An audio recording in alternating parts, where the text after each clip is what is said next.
in store. Love is the drug and I need to score. Showing up, hit and run. Boy meets girl where the beat goes on. That's a clip from last night's very special reunion performance by Roxy Music as they were inducted into the Rock and Roll Hall of Fame. Formed in Britain in 1970, the band was highly influential in the rock world, adding avant-garde elements of fashion and art to their performances and paving the way for bands like U2, the Talking Heads, and Duran Duran.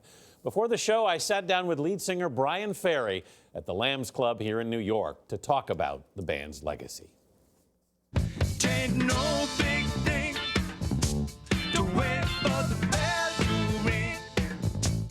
With their blend of glamour and art school eccentricities, Roxy Music, the British band led by Bryan Ferry, would blur the boundaries of rock music. Oh, can't you see?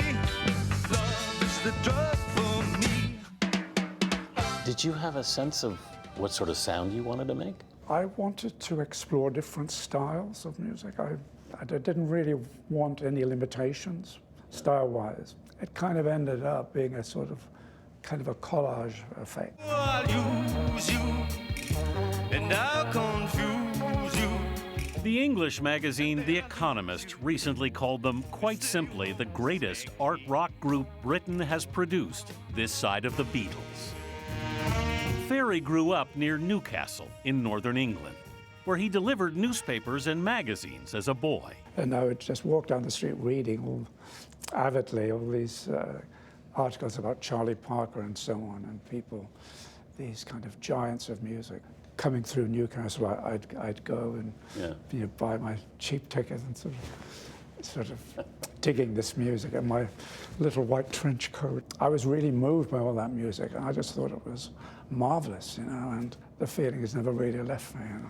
Ferry's father took care of the horses in the coal mines. Yeah, pulling the coal wagons. And, What a job that must have been. Yeah, very hard-working guy. So I had this strong working class kind of work ethic, from a young age. Did you think a career in music was possible then?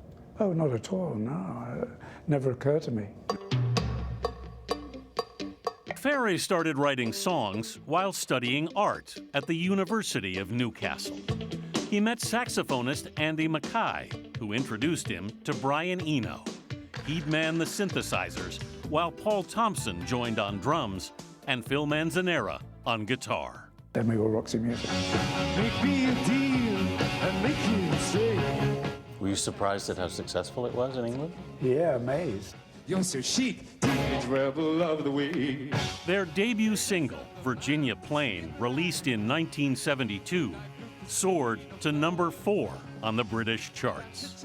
Your look was as distinctive as your sound. Well, we kind of experimented with that too. We were kind of all of us in the band were quite shy, sort of kind of reserved characters, and dressing up to go on stage made it easier for us kind of to step out of character. Just being theatrical was like getting into a role or something. It kind of made it easier for us to perform, kind of. But in 1973, Brian Eno left the band, going on to collaborate with artists like David Bowie and U2. You had a major turning point when Brian left. It happens in lots of bands where people, want to go and do other things, and it's upset a lot of people because they liked us being together. You're a flame that never fades. In all, Roxy Music would release 8 albums. 3 went to number 1 in Britain, but the U.S. was harder to crack. More than that. Until their final album.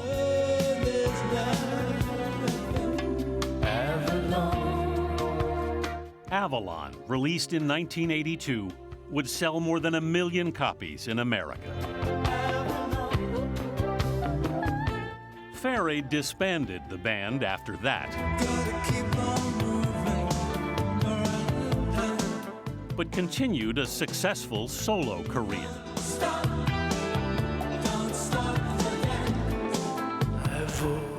Recently, his music has been used in Babylon Berlin, the German language series on Netflix.